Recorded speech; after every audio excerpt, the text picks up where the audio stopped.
इस इमेज को देखें। जब वर्ल्ड वॉर 2 खत्म हुआ तब हिटलर के होलोकॉस्ट से आजाद हुए ऑस्ट्रिया के लोग हैं ये। अब इस इमेज को देखें। जब नाजी सेना यहूदी यानी ज्यूइश लोगों को गैस चैम्बर में मारने के लिए ले जाती थी तब उन यहूदी लोगों को चैम्बर के बाहर अपने जूते चप्पल निकाल कर जाना होता था। ये सिर्फ एक दिन के जूते की इमेज है, वो भी एक ही चैम्बर के, जिसे बाद में कंसंट्रेशन कैंप कहा गया।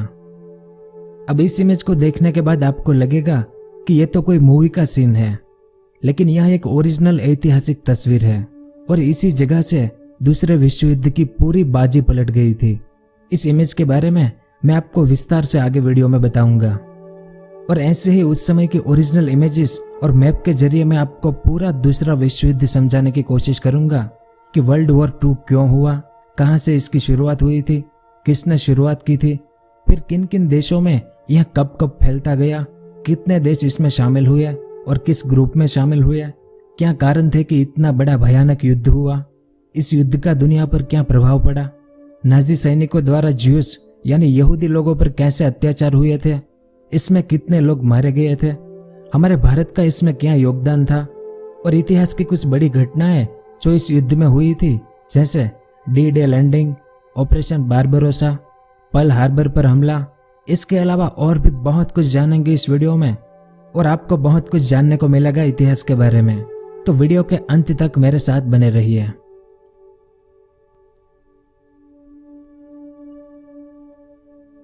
जहां तक ज्ञात इतिहास है हमारा, उसमें दूसरा विश्व युद्ध सबसे बड़े इवेंट थी।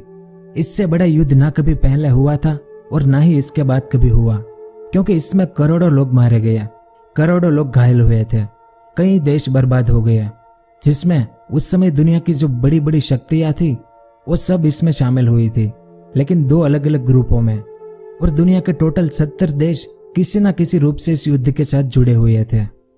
इस युद्ध को वर्ल्ड वॉर 2 या द्वितीय या दूसरा विश्व युद्ध हम कहते हैं, लेकिन इसके अलावा इस युद्ध को ग्लोबल वॉर भी कहा जाता है, क्योंकि वर्ल्ड वॉर 2 दुनिया के बड़े हिस्से में लड़ा गया था, यूरोप, एशिया, अफ्रीका और लगभग पूरे पैसिफिक समुद्र में, यानी करीब करीब आधी दुनिया या इससे भी ज्यादा में लड़ा गया था। इस कारण इसे ग्लोबल वॉर भी कहा जाता है। इस युद्ध को टोटल वॉर नाम से भी जाना जाता है। टोटल मतलब सब कुछ। इससे पहले इतिहास में जितने भी युद्ध हुए थे उसमें दोनों देशों की सिर्फ आर्मी ही लड़ती थी। इसी से तय होता था कि कौन जीता और कौन हारा। आम जनता को इससे कुछ भी लेना देना नहीं होता था, जो युद्ध का एक नियम भी था पहले। लेकिन वर्ल्ड वॉर 2 ने सभी नियम तोड़ दिए थे। इसमें आर्मी, देश की जनता, देश के वैज्ञानिक, देश के अरबपति, सभी लोग अपने देश को सपोर्ट करने में लगे थे। यानी सभी देश अपने आर्थिक, औद्योगिक और वैज्ञानिक ताकतों का इस्तेमाल करते हुए इस युद्ध में कूद पड़े थे। तभी तो दुनिया का पहला परमाणु बम बना था इस दौरान। इस युद्ध में फैक्ट्री में काम करने वाले लोग अगर हथियार बना रहे हैं या अपने सैनिकों के लिए खाना बना रहे हैं या किसी भी तरह की मदद कर रहे हैं, तो वे लोग भी इस युद्ध का हिस्सा थे और दुश्मन देश ऐसे लोगों को भी मार देते थे। ऐसी फैक्ट्रियों और कारखानों में ऊपर से बम गिराकर उसे तबाह कर दिया जाता था। इसी कारण तो इस युद्ध में जितने सैनिक मारे गए उससे कहीं ज्यादा तो आम लोग मारे गए थे, इसलिए इसे टोटल वॉर भी कहा जाता है। तो सबसे पहले बात करेंगे कि क्या कारण थे, रीजन क्या थे वर्ल्ड वॉर 2 के शुरू होने के। यूरोप और एशिया में क्या वातावरण था उन दिनों जिस कारण वर्ल्ड वॉर 2 की शुरुआत हुई थी। तो पहले तो हम एक एक करके इसके कारण जानते हैं ताकि आगे आपको समझने में आसानी हो। तो सबसे पहला कारण था साम्राज्यवाद यानी इंपीरियलिज्म। इस इमेज को देखें। अंग्रेज यानी ब्रिटेन और फ्रांस, इन दोनों ने दुनिया भर में अपनी कॉलोनियां बना रखी थी। इसमें जो रेड कलर है उन सभी देशों पर ब्रिटेन का कब्जा था और जो ब्लू कलर में है उन सभी देशों पर फ्रांस का कब्जा था। तो ब्रिटेन और फ्रांस इन कब्जे वाले देशों को लूटकर इतना पैसा बना रहे थे कि जिसे देखकर यूरोप और एशिया के बाकी देशों में भी ऐसा लालच जागा कि हम भी ब्रिटेन और फ्रांस की तरह दूसरे देशों पर कब्जा करके उन्हें लूटे और पैसा कमाए। इस होड़ में 2 नए देश शामिल हुए, जापान और जर्मनी। इस कारण जापान, जर्मनी, ब्रिटेन और फ्रांस, इन सब के बीच कंपटीशन शुरू हुआ कि कौन ज्यादा देशों पर कब्जा कर लेता है, कौन ज्यादा पैसे कमाता है, कौन ज्यादा ताकतवर है किसके पास ज्यादा कॉलोनीज है। इस तरह से साम्राज्यवाद की होड़ शुरू हो गई थी 1939 से पहले। दूसरा जो सबसे बड़ा कारण था ट्रीटी ऑफ वर्साइल यानी वर्साई की अपमानजनक संधि। वर्ल्ड वॉर 2 के बीज वर्साई की संधि में ही बो दिए गए थे। प्रथम विश्व युद्ध के मित्र राष्ट्रों ने यानी फ्रांस, ब्रिटेन और अमेरिका ने जिस प्रकार का अपमानजनक व्यवहार जर्मनी के साथ किया था उसे जर्मन लोग कभी भी भूल नहीं पाए। जर्मनी को इस संधि पर हस्ताक्षर करने को मजबूर कर दिया गया और प्रथम विश्व युद्ध का सारा बोझ अकेले जर्मनी के ऊपर थोप दिया गया कि जर्मनी ही प्रथम विश्व युद्ध का गुनहगार है। प्रथम विश्व युद्ध में दुनिया को जो आर्थिक नुकसान हुआ था वो भी जर्मनी से वसूला गया, जिसे जर्मनी अगले 90 साल तक यानी 1920 से लेकर 2010 तक भर रहा था, यानी 2010 में वो चुका पाया। अगर आज के समय में उस रकम की बात करें तो करीब $269 बिलियन का नुकसान प्रथम विश्व युद्ध में हुआ था, जो जर्मनी धीरे धीरे भर रहा था। प्रथम विश्व युद्ध के बाद 1919 में हुई वर्साई की संधि की कुछ शर्तों के अनुसार जर्मन साम्राज्य का एक बड़ा भाग फ्रांस, ब्रिटेन और अमेरिका ने जर्मनी से छीनकर दूसरे देशों में बांट लिया था। इस इमेज में आप देख सकते हैं पूरा पिंक कलर का एरिया प्रथम विश्व युद्ध के पहले का जर्मनी था और वर्साई की संधि के बाद जर्मनी के इस भाग को पोलैंड को दे दिया गया और यहाँ पर कुछ भाग फ्रांस ने ले लिया, कुछ डेनमार्क को दिया गया तो कुछ लिथुआनिया को दिया गया और बीच में जो बचा रह गया वो जर्मनी के पास रहने दिया। यानी इस वर्साई की संधि में जर्मनी को इस तरह से तोड़ा गया था और जर्मनी पर बहुत सारे प्रतिबंध लगा दिए गए, जैसे जर्मनी अब अपनी आर्मी में 1 लाख से ज्यादा सैनिक नहीं रख सकता, उसे सैनिक और आर्थिक दृष्टि से पंगु बना दिया गया। इस बारे में ज्यादा जानने के लिए आप मेरा जो प्रथम विश्व युद्ध का वीडियो है उसे देख सकते हैं, जिसमें मैंने प्रथम विश्व युद्ध का इतिहास विस्तार से समझाया है। तो इतने सारे अपमान के कारण जर्मन लोग वर्साई की संधि को एक राष्ट्रीय कलंक मानते थे और ऊपर से फ्रांस इस ट्रीटी के बाद जर्मनी को दुनिया भर में बदनाम कर रहा था। जर्मनी को नीचा दिखाने की कोशिश कर रहा था फ्रांस। इस कारण जर्मन लोग फ्रांस, ब्रिटेन और अमेरिका के प्रति बहुत गुस्सा हो गए थे, जिसका फायदा हिटलर ने उठाया और सत्ता में आते ही हिटलर ने इस वर्साई की संधि की धज्जियां उड़ा दी थी और इस वर्साई की ट्रीटी को मानने से बिल्कुल इनकार कर दिया। इस बारे में हम विस्तार से आगे जानेंगे। अगला कारण था इरेशनल बाउंड्री, यानी बिना कुछ देखे नए देश बना दिए। जैसे कि आपने प्रथम विश्व युद्ध का वीडियो देखा है मेरा, तो आपको पता होगा कि प्रथम विश्व युद्ध के बाद यूरोप में बहुत सारे नए देश बनाए गए थे। लेकिन कैसे? बिना कुछ विचार किए नए देशों के बीच बाउंड्री बना दी गई। जैसे यह ध्यान नहीं रखा गया कि एक ही संप्रदाय के लोग जो एक ही भाषा बोलते हैं उन्हें आधे आधे में बांट दिया गया, जैसा जर्मनी के साथ भी हुआ था। कुछ जर्मन लोगों को पोलैंड का हिस्सा बना दिया गया तो कुछ जर्मन लोगों को चेकोस्लोवाकिया का हिस्सा बना दिया गया। लेकिन ये लोग अपने आप को जर्मन लोग ही मानते थे, इसलिए ये लोग भी गुस्से में थे कि हमें जर्मनी से मजबूरन निकाला गया है, और जर्मनी देश के लोग भी गुस्से में थे कि हमारे अपने लोगों को हमसे जुदा कर दिया। यानी आप समझ सकते हैं कि प्रथम विश्व युद्ध के बाद सबसे ज्यादा नाइंसाफी जर्मनी के साथ की गई थी, जो आगे जाकर वर्ल्ड वॉर 2 का सबसे बड़ा कारण बना था। अगला कारण था तानाशाही शक्तियों का उदय, यानी डिक्टेटरशिप। प्रथम विश्व युद्ध के बाद यूरोप में तानाशाही शक्तियों का उदय और विकास हुआ था। इटली में बेनिटो मुसोलिनी और जर्मनी में हिटलर तानाशाह बने। अब प्रथम विश्व युद्ध में जो जीतने वाले देश थे उसमें इटली भी शामिल था, लेकिन पेरिस शांति सम्मेलन में जो संधियां हुई थी, जहां पर वर्साई की संधि भी हुई थी, तो उस संधियों में प्रथम विश्व युद्ध जीतने वाले बाकी देशों को बहुत कुछ मिला था। जैसे फ्रांस और ब्रिटेन ने कई हारे हुए देशों पर अपना कब्जा कर लिया था, लेकिन इटली को कोई खास लाभ नहीं हुआ। इस कारण इटली के लोगों में असंतोष की भावना थी कि इटली को जो मिलना चाहिए था वो हमें नहीं मिला, और इस बात का लाभ उठाकर मुसोलिनी इटली की सत्ता में आ गया।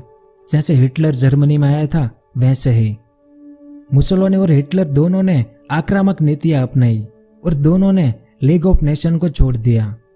अब लीग ऑफ नेशन की स्थापना प्रथम विश्व युद्ध के बाद हुई थी ताकि भविष्य में ऐसे युद्ध ना हो।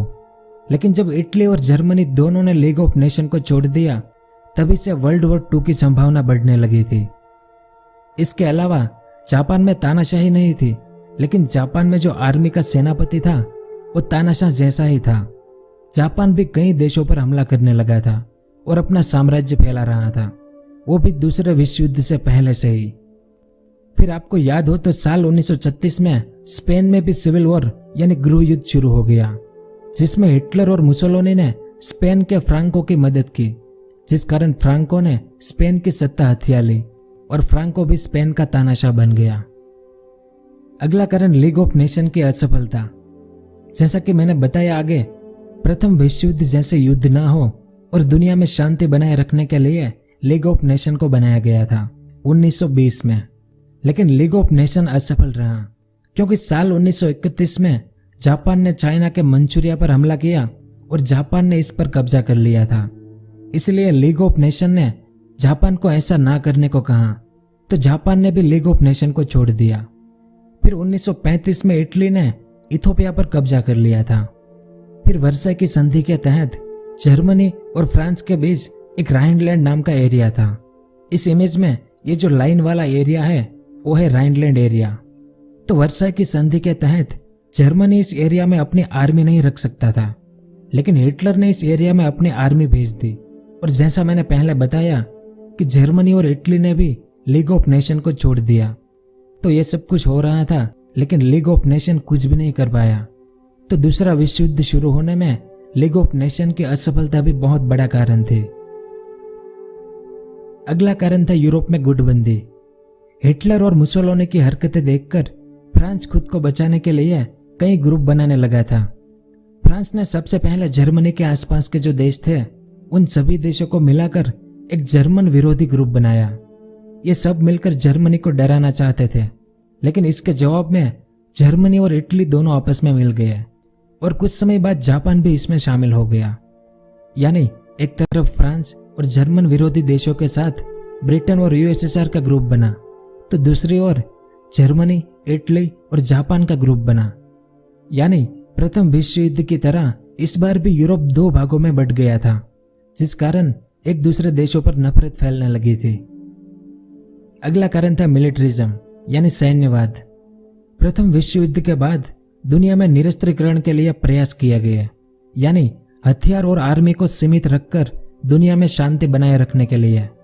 लेकिन ऐसा नहीं हो पाया, क्योंकि एक तरफ जर्मनी को डर था कि अगर फ्रांस हम पर अचानक हमला कर दे तो हम हार जाएंगे, इसलिए जर्मनी अपनी आर्मी बढ़ाने लगा था।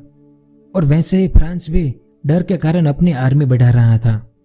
और इस तरफ जापान भी बहुत पहले से ही अपनी आर्मी बढ़ा रहा था, करीब 19वीं सदी की शुरुआत से ही, क्योंकि जापान भी ब्रिटेन की तरह दुनिया भर में अपनी कॉलोनीज बनाना चाहता था। इसलिए जापान की आर्मी बहुत मजबूत होती जा रही थी, क्योंकि जापान का सबसे पहला काम था अपनी सैन्य ताकत को बढ़ाने का, ताकि दूसरे देशों पर कब्जा कर सके। और इटली में भी मुसोलिनी के आने के बाद आर्मी बढ़ने लगी थी, तो सैन्यवाद भी बड़ा कारण था दूसरे विश्व युद्ध के लिए। अगला और आखिरी कारण था द ग्रेट डिप्रेशन यानी विश्व आर्थिक मंदी का प्रभाव। साल 1929-30 की विश्व आर्थिक मंदी ने भी वर्ल्ड वॉर 2 में योगदान किया।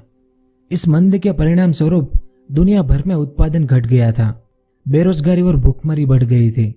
उद्योग, कृषि, व्यापार सब पर आर्थिक मंदी का बुरा प्रभाव पड़ा, जिसमें जर्मनी की स्थिति सबसे बुरी थी। तो हिटलर ने इस स्थिति के लिए वर्साई की संधि को जिम्मेदार ठहराया और इससे जर्मनी में हिटलर की शक्ति और बढ़ने लगी और दुनिया के ज्यादातर देश अपनी अपनी आर्थिक स्थिति सुधारने और बेरोजगारों को सेना में नौकरी देने लगे थे। तो वर्ल्ड वॉर 2 के शुरू होने से पहले यूरोप और एशिया में कुछ इस तरह का माहौल था। अब बात करते हैं कि दूसरे विश्व युद्ध को शुरू किसने किया था, कौन जिम्मेदार था दूसरे विश्व युद्ध का। तो यह विवादास्पद है कि द्वितीय विश्व युद्ध के लिए उत्तरदायी कौन था। मुख्यत्वे वर्साई की अपमानजनक संधि, लीग ऑफ नेशन की विफलता, विश्व आर्थिक मंदी यानी द ग्रेट डिप्रेशन जैसे कारणों को द्वितीय विश्व युद्ध के लिए उत्तरदायी माना जाता है। और आपको क्या लगता है वो भी नीचे कमेंट करके जरूर बताएं। लेकिन वास्तविकता यह है कि साल 1938 तक वर्साई की संधि के अनेक आपत्तिजनक प्रावधानों को समाप्त किया जा चुका था और जर्मनी पर अब वर्साई की संधि का कुछ ज्यादा बोझ नहीं था और 1938 में जर्मनी एक शक्तिशाली राष्ट्र के रूप में भी उभर चुका था।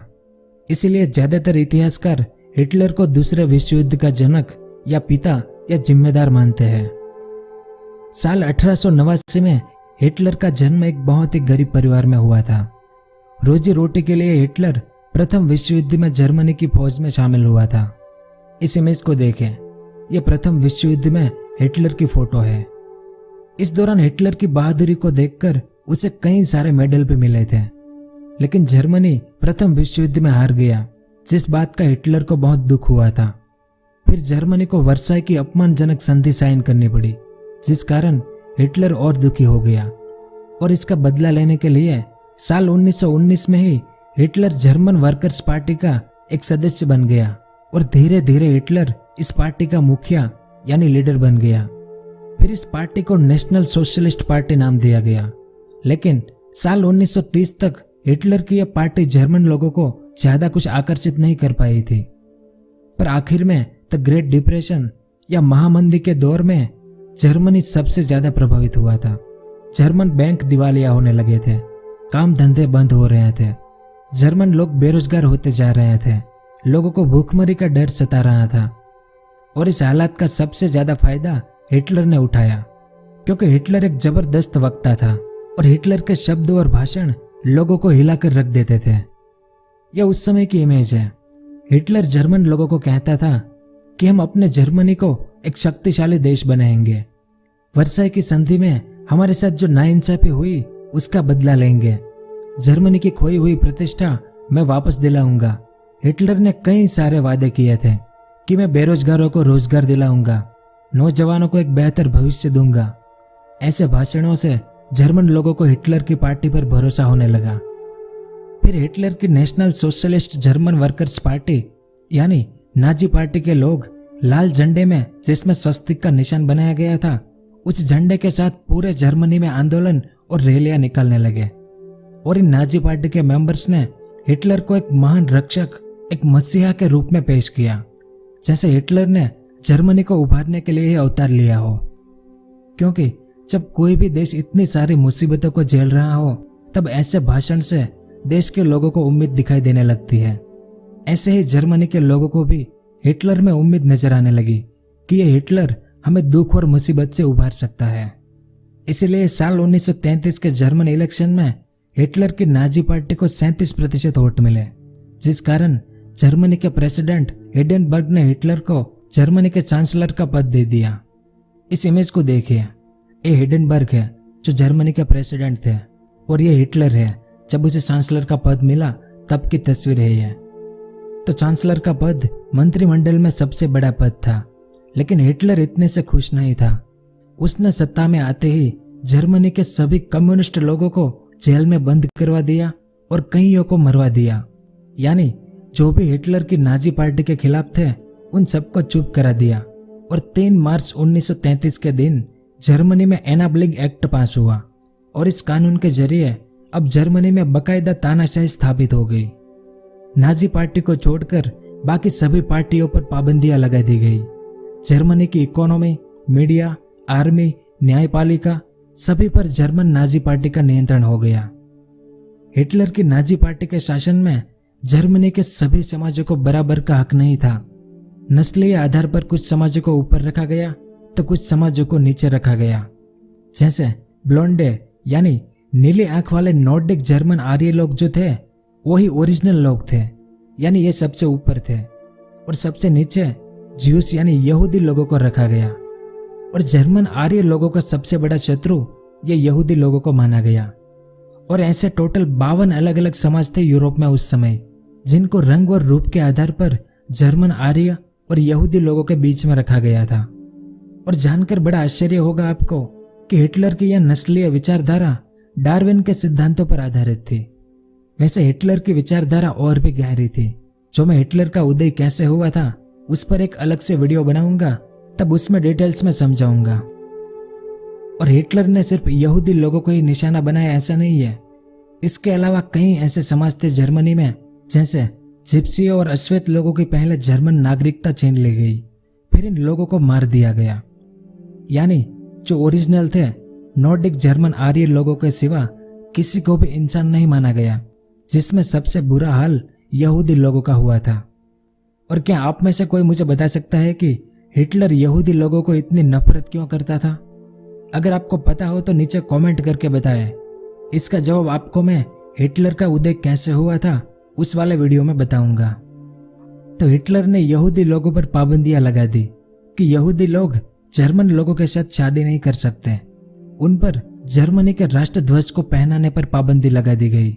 यहूदी लोगों के व्यवसाय का बहिष्कार करना, सरकारी पदों से यहूदी लोगों को निकाल देना, उनकी संपत्ति जब्त कर लेना और यहूदी लोगों को अपने हाथ में एक सिंबल बांधना होगा जिसे हम स्वस्तिक कहते हैं, लेकिन वो स्टार ऑफ डेविड का सिंबल है, ताकि हाथ में बांधे उस मार्क से पता चले कि यह तो यहूदी है। या फिर उन्हें अपने कपड़ों पर स्टार ऑफ डेविड का निशान लगाना पड़ता था। इस इमेज में आप देख सकते हैं यहूदी लोगों को हमेशा इस निशान को अपने साथ रखना पड़ता था। अगर वो ऐसा ना करे तो उन्हें सख्त से सख्त सजा दी जाती थी। इसके अलावा वर्साई की संधि के तहत जर्मनी अपनी आर्मी और एयरफोर्स नहीं बना सकता था, लेकिन हिटलर ने सत्ता में आते ही आर्मी और एयरफोर्स बनाना शुरू कर दिया। हिटलर ने जर्मनी के उन समाजों को जो नॉर्डिक जर्मन आर्य नहीं थे उन पर अलग अलग तरह के बहुत से प्रतिबंध लगा दिए, यानी मानव अधिकारों को खत्म कर दिया जर्मनी में। इसके बाद जर्मनी में इलेक्शन भी खत्म करवा दिए। मतलब हिटलर अब पूरी तरह से जर्मनी का तानाशाह बन चुका था। तो जर्मनी और हिटलर की विचारधारा उन पर जो बीती थी उसका बदला लेने की तैयारी करने लगे थे। हिटलर का मानना था कि ज्यादा से ज्यादा एरिया पर कब्जा करके हमारे जर्मन लोगों को वहां बचाना सबसे ज्यादा जरूरी है। जर्मन लोगों को रहने की ज्यादा जगह मिले, जिससे हमारे जर्मनी का एरिया भी बड़ा होगा, हमारे पास भरपूर संसाधन हो, फलद्रुप जमीन हो और एक शक्तिशाली देश बनाया जाए। और हिटलर और जर्मनी के इस उद्देश्य को restoring the glory of fatherland कहा जाता है। और इसी उद्देश्य के साथ जर्मनी वर्ल्ड वॉर 2 का दरवाजा खोलता है, यानी वर्ल्ड वॉर 2 की शुरुआत करता है। अब दूसरे विश्व युद्ध की शुरुआत को लेकर भी विवाद है। कुछ इतिहासकारों का मानना है कि वर्ल्ड वॉर 2 की शुरुआत 1934 में चीनो जापानीज वॉर से हुई थी, चाइना और जापान के युद्ध के साथ। तो ज्यादातर इतिहासकारों का मानना है कि वर्ल्ड वॉर 2 की शुरुआत 1 सितंबर 1939 में हुई थी। तो हिटलर ने वर्ल्ड वॉर 2 की शुरुआत यूरोप में की, उससे पहले ही जापान ने एशिया में वर्ल्ड वॉर 2 की शुरुआत कर दी थी। कैसे? इस इमेज को देखें। एशिया वर्ल्ड वॉर 2 में कूदा, उसका एक ही कारण था, चीनो जापानीज वॉर। शुरू में आपको मैंने बताया था कि जापान भी फ्रांस और ब्रिटेन की तरह दुनिया भर में अपनी कॉलोनीज बनाना चाहता था, यानी साम्राज्यवाद का विस्तार। इसलिए जापान भी 19वीं सदी की शुरुआत से ही अपनी कॉलोनीज बढ़ाने लगा था। जैसे ये मुख्य जापान था, जिसने साल 1905 में यहाँ पर कब्जा कर लिया। फिर इन छोटे छोटे टापुओं पर, नीचे इन सभी टापुओं पर, आज का जो ताइवान है वो भी जापान के अंडर था। फिर 1910 में जापान ने कोरिया पर कब्जा कर लिया था, और उस समय नॉर्थ कोरिया और साउथ कोरिया अलग नहीं थे, एक ही देश थे। फिर 1931 में फलद्रुप जमीन की लालच में जापान ने चाइना के मंचूरिया पर हमला किया और उसे भी अपने कब्जे में ले लिया। फिर इस मंचूरिया में जापान ने अपनी कठपुतली सरकार बिठा दी, जिसका नाम मंचुकाओ था। फिर साल 1936 में चाइना में गृह युद्ध यानी सिविल वॉर शुरू हो गया। चाइना की दो पार्टी, कम्युनिस्ट और नेशनलिस्ट पार्टी, आपस में लड़ रही थी, क्योंकि दोनों पार्टी को चाइना पर शासन करना था। इसलिए इन दोनों पार्टियों के बीच युद्ध शुरू हुआ। इसका फायदा जापान ने उठाया। जापान ने चाइना के इस भाग पर हमला कर दिया और चाइना की ये दोनों पार्टी भी यहीं पर लड़ रही थी। यह उनका पेकिंग शहर है, जो आज चाइना की राजधानी है बेजिंग। बेजिंग का पुराना नाम पेकिंग था। उस समय चाइना इतना पावरफुल नहीं था, इसलिए जापान ने चाइना के बड़े भाग पर कब्जा कर लिया, जिसमें चाइना के बड़े बड़े शहर भी शामिल थे, जैसे हांगकांग, बेजिंग और शंघाई जैसे। इन सभी एरिया पर जापान कब्जा करता जा रहा था और आगे बढ़ता जा रहा था 1937 में, क्योंकि जापान चाहता था कि पूरे एशिया खंड में जापान का साम्राज्य फैले, जैसे दुनिया भर में ब्रिटेन का फैला था वैसे ही। इसलिए जापान एक के बाद एक सब कुछ जीतता चला जा रहा था और एशिया पर अपना कब्जा करता हुए एक बड़े साम्राज्य का रूप धारण कर रहा था। इस तरह से एशिया में लड़ाई शुरू हो गई थी, लेकिन इससे भी बड़ी लड़ाई यूरोप में शुरू हो रही थी। इस इमेज को देखें तो उस समय यूरोप का मैप कुछ ऐसा था। यह है हिटलर की नाजी पार्टी वाला जर्मनी, यह है बेनिटो मुसोलिनी वाला इटली, यह है स्पेन जिनका तानाशाह फ्रांको कैसे बना उस बारे में मैंने आपको बता दिया। ये पोलैंड, ये चेकोस्लोवाकिया, ये ऑस्ट्रिया, ये था दुनिया का सबसे बड़ा देश यूएसएसआर, ये फ्रांस, ब्रिटेन, हंगरी, युगोस्लाविया और बेल्जियम जैसे और भी कई देश आप इस मैप में देख सकते हैं। तो हिटलर का उदय कैसे हुआ ये तो हमने जाना। अब जब यहूदी और उनके जैसे समाजों के साथ नाजी पार्टी जो अपमानजनक व्यवहार कर रही थी, उसी बीच हिटलर ने राइनलैंड पर कब्जा कर लिया। इस मैप को देखें। वर्साई की संधि के तहत जर्मनी को इस एरिया में अपनी आर्मी और एयरफोर्स रखने की मनाही थी, लेकिन हिटलर ने यहां आर्मी और एयरफोर्स दोनों को तैनात कर दिया 1936 में। और फ्रांस और ब्रिटेन दोनों चुपचाप देखते रहे, उन्होंने हिटलर को कुछ भी नहीं बोला। इसके बाद जर्मनी और इटली के बीच संधि हुई कि युद्ध के दौरान जर्मनी और इटली एक दूसरे की मदद करेंगे। इस समझौते को रोम बर्लिन एक्सिस नाम से जाना जाता है। इसमें रोम इटली की राजधानी और बर्लिन जर्मनी की राजधानी है, और इस एक्सिस नाम के कारण ही इस ग्रुप को वर्ल्ड वॉर 2 का एक्सिस पावर कहा गया। फिर जर्मनी ने जापान के साथ भी एक दूसरे को मदद करने का समझौता किया, जिसका नाम जर्मनी जापान पैक्ट था। फिर 1938 तक जर्मनी शांत रहा, लेकिन 11 मार्च 1938 के दिन जर्मनी ने सबसे पहले इस येलो कलर का एरिया ऑस्ट्रिया पर हमला किया, और 2 दिन में यानी 13 मार्च के दिन ऑस्ट्रिया को जर्मनी में मिला दिया। क्यों?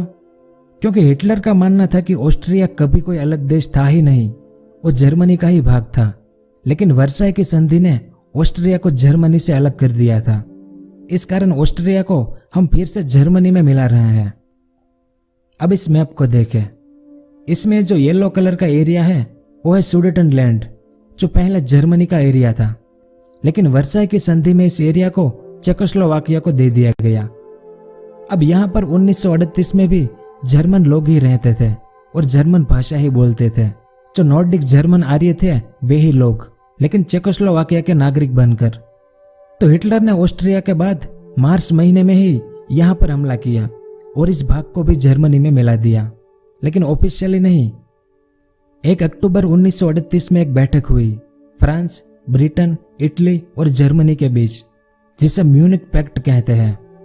तो म्यूनिक समझौते से चेकोस्लोवाकिया के इस सुडेटनलैंड एरिया को जर्मनी को हमेशा के लिए दे दिया गया, और इसके बाद सभी को लगा कि हिटलर अब शांत हो जाएगा, लेकिन यह तो सिर्फ शुरुआत थी। फिर साल 1939 शुरू हुआ। इस साल मार्च महीने में जर्मनी ने पूरे चेकोस्लोवाकिया पर हमला किया और चेकोस्लोवाकिया को भी जर्मनी में मिला दिया। इस मैप में यह ऑस्ट्रिया है और यह है चेकोस्लोवाकिया। इन दोनों पर जर्मनी ने कब्जा कर लिया। अब बारी थी इस पोलैंड की। हिटलर पोलैंड पर हमला करे इससे पहले ही ब्रिटेन और फ्रांस ने पोलैंड के साथ समझौता किया कि अगर पोलैंड पर हमला हुआ तो फ्रांस और ब्रिटेन आपकी मदद के लिए आएंगे, आपकी रक्षा करेंगे। ऐसा आश्वासन पोलैंड और इस रोमानिया दोनों को दिया गया, फ्रांस और ब्रिटेन की तरफ से। और इस तरफ हिटलर ने यूएसएसआर के साथ मिलकर एक समझौता किया, जिसे मोलोतोव रिबेनट्रोप पैक्ट कहते हैं। इस इमेज को देखें। इसमें यह है यूएसएसआर के फॉरेन मिनिस्टर मोलोटोव और यह है जर्मनी के फॉरेन मिनिस्टर रिबेनट्रोप और यह है यूएसएसआर के लीडर जोसेफ स्टालिन। तो इन दोनों देशों के फॉरेन मिनिस्टर के नाम पर यह समझौता हुआ था 23 अगस्त 1939 के दिन। और इसमें यह तय हुआ कि जर्मनी और यूएसएसआर एक दूसरे पर हमला नहीं करेंगे, और दुनिया को भी यह बताया गया कि इस समझौते में ऐसा तय हुआ है। लेकिन इसके अलावा इस समझौते में एक षड्यंत्र रचा गया था जो सीक्रेट था।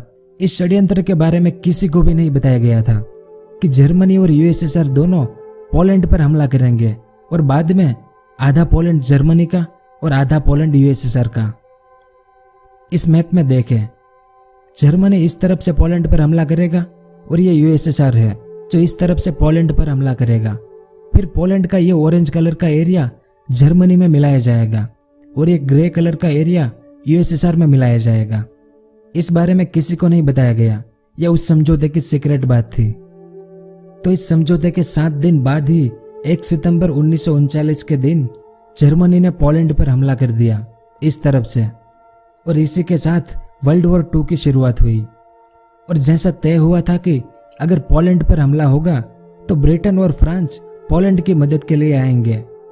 इस कारण जर्मनी के हमले के 2 दिन बाद ही यानी 3 सितंबर 1939 के दिन फ्रांस और ब्रिटेन ने जर्मनी के खिलाफ युद्ध की घोषणा कर दी, और 17 सितंबर के दिन यूएसएसआर ने पोलैंड पर इस तरफ से हमला कर दिया, और 20 दिन में ही यानी 6 अक्टूबर के दिन पोलैंड हार गया, जिसके बाद पोलैंड को आधा आधा बांट लिया जर्मनी और यूएसएसआर ने, जैसा उनके षड्यंत्र में तय हुआ था। पोलैंड का यह भाग जर्मनी में मिला दिया गया और यह भाग यूएसएसआर में मिला दिया गया। अब पोलैंड को जीतने के बाद यूएसएसआर ने 30 नवंबर 1939 के दिन फिनलैंड पर हमला किया। इस युद्ध को विंटर वॉर के नाम से जाना जाता है, क्योंकि यहाँ पर फिनलैंड और यूएसएसआर के दोनों एरिया बर्फीले हैं। और 12 मार्च 1940 के दिन फिनलैंड ने आत्मसमर्पण कर दिया, यानी यूएसएसआर ने इस येलो कलर के फिनलैंड देश पर कब्जा कर लिया। अब हिटलर ने यूरोप को जीतने के लिए एक मास्टर प्लान बनाया था। उस प्लान का एक हिस्सा था ब्लिट्जक्रीग आर्मी। एक जर्मन शब्द है जिसका मतलब होता है मोबाइल आर्मी, जो बहुत ही तेज थे। यानी पहले की तरह नहीं, पहले क्या होता था कि आर्मी पैदल युद्ध में जाती थी, जैसे प्रथम विश्व युद्ध में होता था, जिसमें बहुत समय लगता था युद्ध के खत्म होने में, या फिर ट्रेंचेस यानी खाइयों में छुपकर युद्ध होता था। लेकिन हिटलर ने जर्मन आर्मी के लिए ब्लिट्जक्रीग की नई तकनीक अपनाई थी। इसमें पहले एरोप्लेन आगे जाते थे जो बमबारी करके आगे सब कुछ तबाह कर देते थे, और उनके पीछे ट्रक और आर्मी गाड़ियों में जाती थी। इस तकनीक से एक ही दिन में 200-300 किलोमीटर तक का एरिया जीत लिया जाता था। इसे कहते हैं जर्मनी की आर्मी की ब्लिट्जक्रीग तकनीक। और इस तकनीक का इस्तेमाल करके जर्मनी ने 9 मार्च 1940 के दिन इस छोटे से डेनमार्क पर चढ़ाई कर दी, और एक ही दिन में डेनमार्क ने आत्मसमर्पण कर दिया। फिर यहां से जर्मनी ने नॉर्वे पर हमला किया, और 9 जून 1940 के दिन नॉर्वे भी हार गया। यानी डेनमार्क और नॉर्वे दोनों पर अब जर्मनी का कब्जा हो गया, और इस फिनलैंड पर यूएसएसआर का कब्जा हो चुका था इससे पहले। और ये स्वीडन है जो वर्ल्ड वॉर 2 में न्यूट्रल रहा था, यानी स्वीडन इस युद्ध में शामिल ही नहीं हुआ था। अब इस मैप को देखें, यहां पर एक छोटा सा देश है जिसका नाम है लग्जमबर्ग। इस पर हिटलर ने यानी जर्मनी ने हमला किया, और 10 मई के दिन लग्जमबर्ग ने भी हार मान ली। फिर जर्मनी ने इस येलो कलर वाले देश नीदरलैंड पर हमला किया, और 14 मई के दिन नीदरलैंड भी हार गया। इसके बाद हिटलर ने इस लाल कलर वाले बेल्जियम पर हमला किया, और 28 मई 1940 के दिन बेल्जियम भी हार गया। यानी एक ही महीने के अंदर जर्मनी ने इन तीनों देश लग्जमबर्ग, नीदरलैंड और बेल्जियम पर कब्जा कर लिया। और कैसे? तो उनकी ब्लिट्जक्रीग तकनीक से, यानी अपनी मोबाइल आर्मी से। अब यहां पर कौन बचा? ये फ्रांस। तो जर्मनी में हिटलर और इटली में मुसोलिनी, दोनों के बीच रोम बर्लिन पैक्ट साइन हुआ था। लेकिन ये इटली अभी तक इस युद्ध में शामिल नहीं हुआ था, पर अब फ्रांस पर हमला करना था, और फ्रांस काफी ताकतवर देश था। इसलिए 10 जून 1940 के दिन इटली वर्ल्ड वॉर 2 में कूद पड़ा, और मुसोलिनी यानी इटली ने फ्रांस पर इस तरफ से हमला शुरू किया। और इसी दिन जर्मनी ने फ्रांस पर इस बेल्जियम की तरफ से हमला शुरू किया।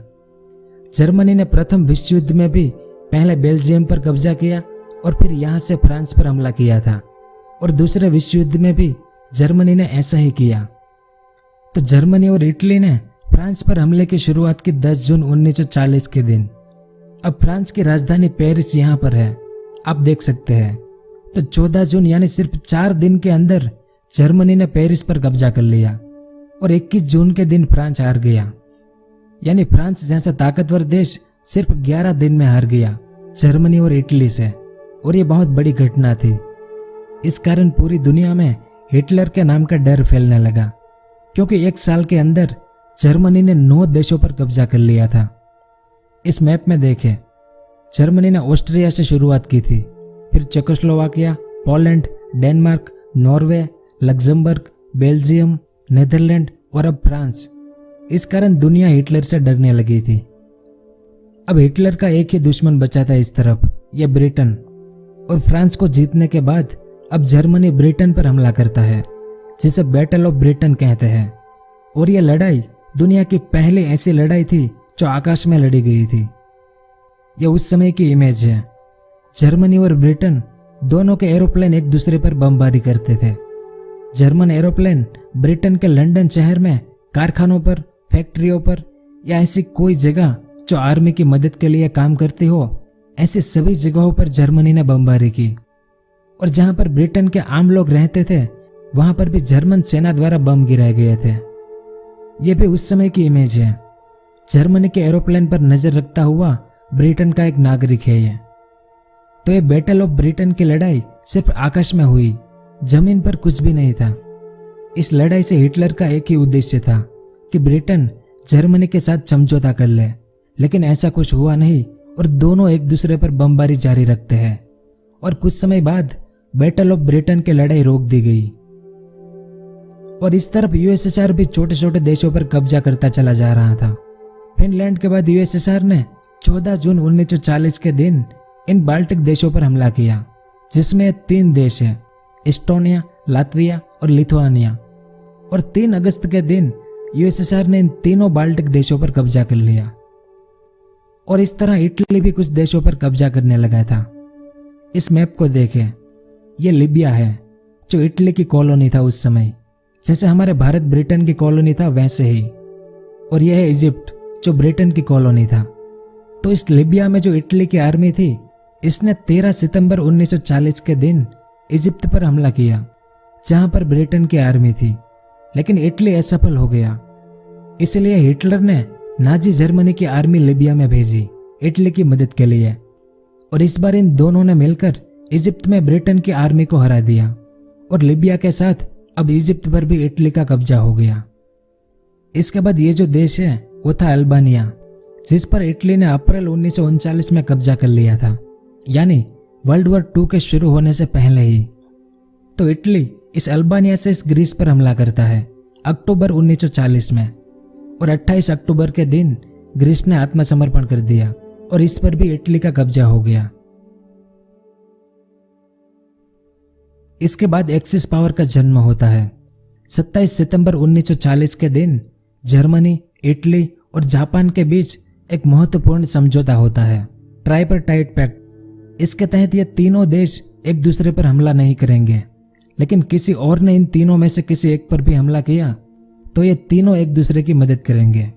इसलिए इन तीनों देशों को एक्सिस नाम दिया गया।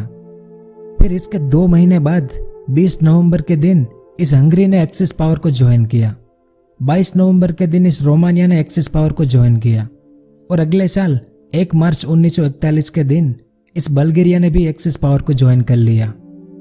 फिर इस समझौते के बाद जर्मनी, इटली, हंगरी और बल्गेरिया ने मिलकर 6 अप्रैल 1941 के दिन इस यूगोस्लाविया पर हमला किया। और 17 अप्रैल के दिन यूगोस्लाविया ने भी आत्मसमर्पण कर दिया। इसी के साथ लगभग यूरोप के सभी देशों पर इन एक्सिस ग्रुप का कब्जा हो चुका था, यानी हिटलर का, सिर्फ इस ब्रिटेन को छोड़कर। अब इस मैप को देखें, ब्लू कलर का जो एरिया है, लगभग पूरा यूरोप हिटलर और मुसोलिनी के अंडर में आ चुका था। सिर्फ यही एक देश स्विट्जरलैंड जो इस युद्ध में शामिल ही नहीं हुआ था, और ना ही प्रथम विश्व युद्ध में। तो हिटलर एक छोटे से जर्मनी को एक बहुत बड़े साम्राज्य में बदल चुका था। अगर हिटलर यहाँ पर रुक गया होता तो आज यूरोप का मैप कुछ अलग ही होता। लेकिन हिटलर को जर्मनी का साम्राज्य और बड़ा करना था, क्योंकि वो चाहता था कि जर्मन लोगों को रहने की बहुत ज्यादा जगह मिले, खेतीबाड़ी करने के लिए अच्छी फलद्रुप जमीन मिले। और ऐसी खेती के लिए जमीन थी यूएसएसआर के पास, यानी आज का जो क्रीमिया और यूक्रेन देश है, ये जमीन। तो इस जमीन पर हिटलर की नजर थी ताकि जर्मन नाजी लोग यहाँ पर खेतीबाड़ी करें। लेकिन ये जमीन थी यूएसएसआर की। ये पूरा ग्रीन कलर का बड़ा एरिया था यूएसएसआर का। वैसे दूसरे विश्व युद्ध की शुरुआत जर्मनी और यूएसएसआर ने मिलकर की थी। पोलैंड पर दोनों ने हमला किया और आधा आधा पोलैंड दोनों ने बांट लिया था। ये सब हमने शुरू में जाना था कि इन दोनों के बीच मोलोतोव रिबेनट्रॉप पैक्ट साइन हुआ था, जिसमें तय हुआ था कि जर्मनी और यूएसएसआर दोनों एक दूसरे पर हमला नहीं करेंगे। लेकिन हिटलर को यूएसएसआर पर भरोसा नहीं था। हिटलर को लगता था कि यूएसएसआर कभी भी इस पैक्ट को तोड़कर हम पर हमला कर सकता है, और यूएसएसआर ऐसा करे इससे पहले ही हम यूएसएसआर पर हमला कर देते हैं, ताकि रहने के लिए बहुत बड़ी जगह और फलद्रुप जमीन भी जर्मनी को मिले। यह उस समय की एक ड्राइंग है। ये हिटलर और ये स्टालिन दोनों एक दूसरे का साथ देकर पूरे यूरोप को कब्जा लेते हैं, लेकिन ये दोनों पीछे बंदूक लिए हैं, यानी एक दूसरे पर किसी को भी भरोसा नहीं है। इसलिए इस इमेज को डाउटफुल फ्रेंड यानी शंकास्पद दोस्ती के नाम से जाना जाता है। लेकिन इस इमेज में हिटलर स्टालिन पर वार करता हुआ नजर आता है, यानी जर्मनी का यूएसएसआर पर हमला। अब यूएसएसआर पर हमला करना मतलब अपने ही पैर पर कुल्हाड़ी मारने जैसा है, क्योंकि इससे पहले फ्रांस के नेपोलियन ने 17वीं शताब्दी में पूरे यूरोप को जीतने के बाद यूएसएसआर पर हमला किया था। लेकिन क्या हुआ, नेपोलियन हार गया। फिर प्रथम विश्व युद्ध के दौरान भी जर्मनी ने यूएसएसआर पर हमला किया था, तब भी जर्मनी हार गया था, क्योंकि यूएसएसआर की बर्फीली जमीन और ऊपर से जब सर्दियों का मौसम आता है तब उस सर्दियों में यूएसएसआर की आर्मी ही लड़ सकती है, क्योंकि उन्हें ऐसे हालात में लड़ने की आदत है। पर दूसरे देश की आर्मी, चाहे नेपोलियन की हो या जर्मनी की हो, वो आर्मी यूएसएसआर की सर्दियों को झेल नहीं पाती, क्योंकि इन्हें आदत नहीं है ठंड और बर्फ में लड़ने की। अब हिटलर भी ये जानता था। इस कारण हिटलर ने एक बहुत बड़ा प्लान बनाया यूएसएसआर पर हमला करने का। अब इस इमेज को देखो। इन सभी देशों पर हिटलर का कब्जा था, तो इन सभी देशों की आर्मी को जर्मन नाजी आर्मी के साथ मिला दिया। इसमें सिर्फ बल्गेरिया की आर्मी नहीं आई थी, क्योंकि बल्गेरिया के लोगों ने मना कर दिया था यूएसएसआर पर हमला करने से। बाकी ये सभी देश की आर्मी एक साथ आ गई, और इस घटना को इतिहास में ऑपरेशन बारबरोसा के नाम से जाना जाता है। और ये इतिहास का सबसे बड़ा ऑपरेशन कहा जाता है, क्योंकि एक साथ इतनी बड़ी आर्मी युद्ध के मैदान में एक साथ कभी नहीं उतारी गई थी। इस मैप को देखें तो इस ऑपरेशन बारबरोसा के लिए हिटलर ने टोटल 38 लाख सैनिकों को इकट्ठा किया था। कितने? 38 लाख सैनिकों को।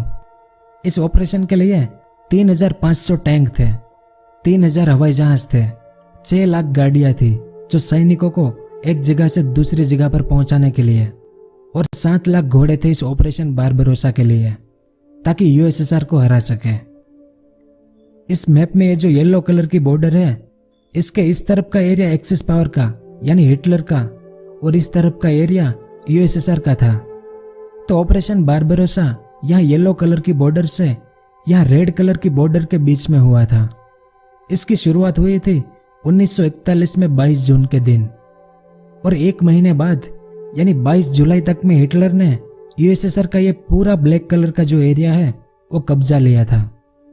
फिर 22 अगस्त तक ये जो लाइट ब्लैक कलर का एरिया है वो भी हिटलर ने कब्जा लिया। फिर 22 सितंबर तक ये जो ग्रे कलर का एरिया है यूएसएसआर का वो भी हिटलर ने कब्जा लिया था। इसके बाद 5 दिसंबर 1941 तक इस लाइट ग्रे कलर का एरिया भी हिटलर के कब्जे में आ गया था। अब इस मैप को देखें। वैसे ये मैप किसी अलग भाषा का है, लेकिन आपको समझाने के लिए मैं इसका इस्तेमाल करूंगा। तो यहाँ पर 3 बाल्टिक देश थे पहले, लिथुआनिया, लातविया और इस्टोनिया। इन तीनों देशों पर पहले यूएसएसआर ने कब्जा कर लिया था, लेकिन ऑपरेशन बारबरोसा के तहत हिटलर ने इन तीनों देशों पर कब्जा कर लिया। यहाँ से फिर हिटलर ने इस लेनिनग्राड शहर को भी अपने कब्जे में ले लिया, जिसे आज रशिया का सेंट पीटर्सबर्ग शहर कहते हैं। पहले इसका नाम लेनिन के नाम पर लेनिनग्राड रखा गया था। फिर मॉस्को पर भी हिटलर ने कब्जा कर लिया। यह मॉस्को शहर है, यानी इस मैप में आप देख सकते हैं कि यहाँ येलो कलर की लाइन से यहाँ रेड लाइन तक का यूएसएसआर का एरिया एक्सिस पावर यानी हिटलर ने कब्जा लिया था। यह सब हुआ था 22 जून से 5 दिसंबर 1941 तक में, यानी सिर्फ 6 महीने में। क्यों? क्योंकि यूएसएसआर में अभी सर्दियों का मौसम नहीं आया था, इसलिए हिटलर की आर्मी यूएसएसआर में इतने अंदर तक पहुंच गई थी। लेकिन यूएसएसआर में दिसंबर महीने में सर्दियों का मौसम शुरू हो गया। इस कारण हिटलर की आर्मी यहाँ रेड कलर की बॉर्डर पर रुक जाती है। तो यहाँ यूरोप में ऑपरेशन बारबरोसा अभी शुरू ही था। लेकिन तभी पैसिफिक महासागर में जापान ने एक बहुत बड़ी गलती कर दी। 1940 में जापान, जर्मनी और इटली के बीच ट्राइपार्टाइट पैक्ट साइन हुआ था, यानी जापान भी हिटलर की तरफ था। इसका मतलब यह हुआ कि जो हिटलर के दुश्मन वो जापान के भी दुश्मन। तो फ्रांस, ब्रिटेन ये सब अलाइड पावर यानी हिटलर के दुश्मन थे। और उन दिनों फ्रांस और ब्रिटेन की दुनिया भर में कॉलोनीज थी। जैसे इस मैप को फिर से देखें, इसमें येलो कलर में जो देश है वो ब्रिटेन की कॉलोनी थी, जैसे हमारा Bharat, Burma, Malaysia, Papua New Guinea और ये सभी छोटे छोटे आइलैंड। फिर ये ब्लू कलर में इंडोनेशिया और बाकी जितने देश है ब्लू कलर में वो फ्रांस की कॉलोनी थे। और कुछ अमेरिका की कॉलोनीज भी थी यहाँ पर, फिलीपींस, हवाई ये सब। तो 1936 से जापान और चाइना का युद्ध शुरू ही था। फिर धीरे धीरे जापान इन कॉलोनीज पर हमला करने लगा और Burma, Thailand, Malaysia, Indonesia, Philippines, Sumatra, Papua New Guinea यानी ऑस्ट्रेलिया के काफी नजदीक तक जापान पहुंच गया था। और पापुआ न्यू गिनी से ही जापान ने ऑस्ट्रेलिया पर भी बहुत सारे बम गिराए थे। और यहाँ बर्मा से ही जापान और आईएनए आर्मी ने मिलकर भारत के असम राज्य में हमले किए थे। सुभाष चंद्र बोस की आर्मी, जिसे आजाद हिंद फौज, आईएनए यानी इंडियन नेशनल आर्मी या आरजी हुकूमती आजाद हिंद जैसे कई नाम से जाना जाता है, आप जानते ही होंगे इस बारे में। तो यहाँ पर दो बड़ी बड़ी लड़ाई हुई, बैटल ऑफ इम्फाल और बैटल ऑफ कोहिमा। किसके साथ? अंग्रेजों के साथ, जिसमें अंग्रेजों ने जापान की आर्मी और आईएनए दोनों को असम से पीछे धकेल दिया था। इस घटना पर एक वेब सीरीज है, फॉरगॉटन आर्मी। अगर आपको ज्यादा जानना है तो आप इसे जरूर देखें। तो इतने छोटे से देश जापान ने पैसिफिक महासागर के लगभग सभी देश और आइलैंड को अपने कब्जे में ले लिया था, क्योंकि जापान की नेवी बहुत मजबूत थी, जिसमें इस्तेमाल होने वाला ऑयल यानी तेल अमेरिका से आता था। तो जापान की हरकतों को देखकर अमेरिका ने जापान को ऑयल देने से मना कर दिया। ऑयल के अलावा जितनी भी चीजें जापान अमेरिका से मंगवाता था, उन सभी चीजों पर अमेरिका ने प्रतिबंध लगा दिया, जिसमें जापान के लिए सबसे जरूरी तेल था। तो इस प्रतिबंध के कारण जापान भी बौखला गया और 7 और 8 दिसंबर 1941 के दिन जापान ने इस पर्ल हार्बर पर हमला कर दिया। इतिहास में अटैक ऑन पर्ल हार्बर एक फेमस घटना है, जिसके बारे में आपने सुना ही होगा। अब इस पूरे पैसिफिक महासागर में अमेरिका का सबसे बड़ा बंदरगाह और मिलिट्री अड्डा अगर कहीं था तो वो था ये पर्ल हार्बर, जो अमेरिका के इस हवाई स्टेट का आइलैंड था। यहाँ पर अमेरिका के 2500 जितने सैनिक शहीद हो गए, बहुत सारे अमेरिकी जहाज पानी में डूब गए। तो पर्ल हार्बर की इस तबाही को देखकर अमेरिका भी वर्ल्ड वॉर 2 में कूद पड़ा 8 दिसंबर 1941 के दिन, लेकिन अलाइड फोर्स की तरफ से। तो पैसिफिक महासागर के लगभग सभी देशों और आइलैंड पर जापान का कब्जा हो चुका था। तो वहां पर अमेरिका अपनी आर्मी उतारने लगा। सबसे पहले अमेरिका ने अपनी कॉलोनी फिलीपींस में अपनी आर्मी उतारी। फिर इस इंडो चाइना यानी आज का जो वियतनाम है, यहाँ पर लाओस और कंबोडिया और फिर सिंगापुर में अपनी आर्मी उतारी, ताकि जापान पर हमला किया जाए। तो इस पैसिफिक महासागर में अमेरिका ने जापान से युद्ध शुरू किया, तो इस तरफ जर्मनी में हिटलर और इटली में मुसोलिनी ने यानी एक्सिस पावर ने भी अमेरिका पर युद्ध का ऐलान कर दिया। तो पर्ल हार्बर पर जापान की जीत हुई। इसके बाद 8 दिसंबर को जापान और अमेरिका की लड़ाई इस वेक आइलैंड पर हुई। यहां पर भी जापान जीत गया। इसके बाद 7 जनवरी 1942 के दिन इस फिलीपींस में बैटल ऑफ बटान हुई। इसमें भी जापान जीत गया। तो सिर्फ ये 3 बैटल ही जापान जीत पाया शुरुआत में। बाकी जापान और अमेरिका के बीच इस पैसिफिक महासागर में टोटल 30 अलग अलग जगहों पर लड़ाई हुई थी, जिसमें वेक आइलैंड, बैटल ऑफ बटान और पर्ल हार्बर को छोड़कर सभी लड़ाइयां अमेरिका जीत गया था। लेकिन इसमें जो मेन लड़ाई हुई थी, उसमें से एक थी बैटल ऑफ मिडवे। यहां पर आप देख सकते हैं मिडवे आइलैंड। यहां पर जापान हार गया। और इसके बाद बैटल ऑफ वाडल कैनल, जो यहाँ सोलोमन आइलैंड में हुई थी, इसमें भी जापान हार गया। और यहां से जापान हर लड़ाई में अमेरिका से हारता गया और धीरे धीरे पैसिफिक महासागर में जितने भी देश और आइलैंड पर जापान ने कब्जा कर रखा था उन सभी को एक के बाद एक अमेरिका आजाद कराता गया। लेकिन समुद्र में एक आइलैंड से दूसरे आइलैंड पर जाने में काफी समय लगता है, इसलिए अगले 2 साल तक यानी साल 1944 तक जापान और अमेरिका दोनों एक दूसरे से लड़ते रहे इस पूरे पैसिफिक महासागर में। अब वापस ऑपरेशन बारबरोसा पर आते हैं। दुनिया का सबसे बड़ा ऑपरेशन एक्सिस पावर ने यूएसएसआर की फलद्रुप जमीन को हड़पने के लिए किया था और एक्सिस पावर यानी हिटलर इसमें काफी सफल होता जा रहा था। लेकिन यूएसएसआर में सर्दियां शुरू हो गई दिसंबर 1942 में। यहां तक हमने बात की थी। अब यहां से आगे क्या होता है उस बारे में जानते हैं। तो हिटलर की आर्मी इस डॉटेड बाउंड्री तक पहुंच गई थी और हिटलर ने यूएसएसआर के बड़े बड़े शहर जैसे ये लेनिनग्राड यानी आज का सेंट पीटर्सबर्ग, ये मॉस्को, ये स्टालिनग्राड जो स्टालिन के नाम पर रखा गया था, इसका नाम पहले वोल्गोग्राड था। और इस बीच वाले एरिया में भी यूएसएसआर के कई शहर थे, जैसे उनका प्राचीन शहर कीव जैसे अन्य कई शहरों पर हिटलर ने कब्जा कर लिया था। तो इस ऑपरेशन बारबरोसा के दौरान 2 सबसे बड़ी इवेंट हुई थी, एक सीज ऑफ लेनिनग्राड और दूसरी battle of Stalingrad. Siege of Leningrad यानी लेनिनग्राड शहर पर हिटलर की आर्मी ने 2 साल तक लॉक लगा दिया था, यानी शहर के अंदर आना जाना बंद, शहर में रहने वाले आम लोगों को घर से बाहर निकलना बंद। इस कारण लेनिनग्राड में खाने पीने के सामान की सप्लाई बंद हो गई और इस कारण इस शहर के लाखों लोग भूखमरी के कारण मारे गए थे। दूसरी event battle of Stalingrad. Operation Barbarossa के दौरान battle of Stalingrad turning point था यूएसएसआर के लिए, क्योंकि पहली बार यूएसएसआर की आर्मी हिटलर की आर्मी को पीछे धकेलने में सफल हुई थी यहाँ पर, और यहीं से हिटलर की आर्मी की उल्टी गिनती शुरू हुई। और जैसे पैसिफिक महासागर में अमेरिका जापान के कब्जाए हुए देश और आइलैंड को एक एक करके आजाद करवा रहा था, वैसे ही यहाँ पर यूएसएसआर की आर्मी अपने खुद के शहरों को आजाद करवा रही थी, जिन शहरों पर हिटलर ने कब्जा कर लिया था।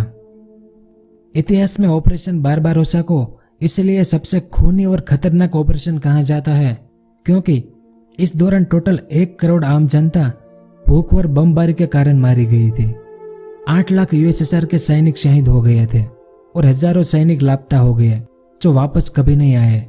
इसलिए ऑपरेशन बारबरोसा को इतिहास का सबसे बड़ा ऑपरेशन कहा जाता है। इस मैप को देखें एक बार फिर से। इसमें ब्लैक कलर में जो है जैसे ये यूरोप, और यहाँ पर पैसिफिक महासागर में ये सब, यह है एक्सिस पावर, और ब्लू कलर में जो है वो है अलाइड पावर। तो ये दोनों ग्रुप है एक दूसरे के दुश्मन। अब इस मैप को देखें, यहाँ पर है लीबिया जो इटली की कॉलोनी था, और इसके बगल में इजिप्ट जो ब्रिटेन की कॉलोनी था। लेकिन वर्ल्ड वॉर 2 की शुरुआत में इटली ने इजिप्ट पर कब्जा कर लिया था, पर 1942 में ब्रिटेन की आर्मी ने अपनी कॉलोनी इजिप्ट को आजाद कराया। फिर 8 दिसंबर 1942 के दिन यहाँ इजिप्ट से ब्रिटिश आर्मी ने लीबिया पर हमला किया, और इस तरफ मोरक्को से अमेरिका की आर्मी ने लीबिया पर हमला किया। इस कारण कुछ ही दिनों में लीबिया हार गया। फिर यहाँ पर एक देश है ट्यूनीशिया।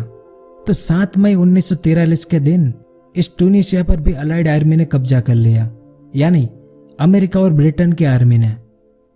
तो इस तरह से इस पूरे नॉर्थ अफ्रीका में अलाइड आर्मी की जीत हुई। इसे इतिहास में द नॉर्थ अफ्रीका कैंपेन कहते हैं। अब ट्यूनीशिया पर अलाइड आर्मी का कब्जा होने के बाद अलाइड आर्मी ने यहां से इटली के सिसिली आइलैंड पर 10 जुलाई 1943 के दिन हमला कर दिया। इस आइलैंड को जीतने के बाद अलाइड आर्मी ने इस सिसिली आइलैंड से 13 अक्टूबर 1943 के दिन इटली की मुख्य भूमि पर हमला कर दिया, और लगभग आधा इटली अलाइड आर्मी के कब्जे में आ गया। इसी दौरान इटली का जो तानाशाह था बेनिटो मुसोलिनी, इसे उनके ही मंत्रियों ने मिलकर मुसोलिनी को तानाशाह के पद से उतारकर उसे जेल में डाल दिया। इसके बाद इटली के मार्शल पेट्रो ने इटली में ही नई सरकार बनाई, और इस नई सरकार ने अलाइड आर्मी के सामने बिना कोई शर्त आत्मसमर्पण कर दिया। इसी के साथ आधे इटली पर अलाइड आर्मी का कब्जा हो गया। तो इस तरफ से भी अलाइड आर्मी एक्सिस आर्मी को पीछे धकेल रही थी, और उस तरफ से यूएसएसआर की आर्मी भी जर्मन आर्मी को पीछे धकेल रही थी, लेकिन बहुत धीरे धीरे, क्योंकि जर्मन आर्मी काफी मजबूत थी। एकदम टक्कर का मुकाबला चल रहा था। फिर भी यूएसएसआर ने अपने मुख्य शहर लेनिनग्राड, मॉस्को और स्टालिनग्राड को जर्मनी से आजाद कराने के बाद 6 नवंबर 1943 के दिन यूएसएसआर की आर्मी ने यूएसएसआर का प्राचीन शहर कीव को भी जर्मनी से मुक्त करा दिया। इस मैप में यहाँ पर कीव शहर है। अब यह फिर से यूएसएसआर का हो गया। तो अब यूएसएसआर की आर्मी यहाँ कीव शहर तक आ गई थी, यानी नीचे इटली की तरफ से अलाइड आर्मी और यहाँ ऊपर की तरफ से यूएसएसआर की आर्मी हिटलर की आर्मी को लगातार पीछे धकेलती जा रही थी।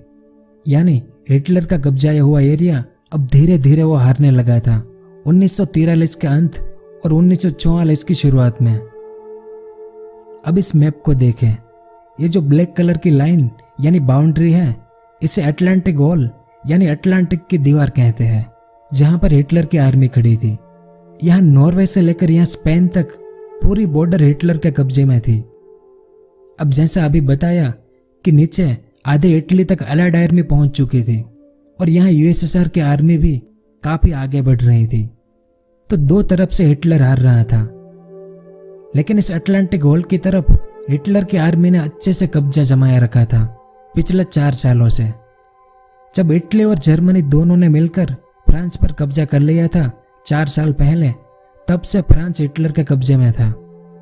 इसलिए इस अटलांटिक वॉल को तोड़ने के लिए और फ्रांस को आजाद कराने के लिए ऑपरेशन नेपच्यून बनाया गया, जिसे इतिहास में डी डे लैंडिंग कहते हैं। और मानव जाति के इतिहास में यह डी डे सबसे बड़ा समुद्री आक्रमण था। इससे पहले और इसके बाद समुद्र में इतना बड़ा ऑपरेशन कभी नहीं हुआ था। इसलिए तो आपने भी इस डी डे के बारे में सुना ही होगा, क्योंकि इस पर बहुत सारी किताबें और बहुत सारी मूवीज बनाई गई है।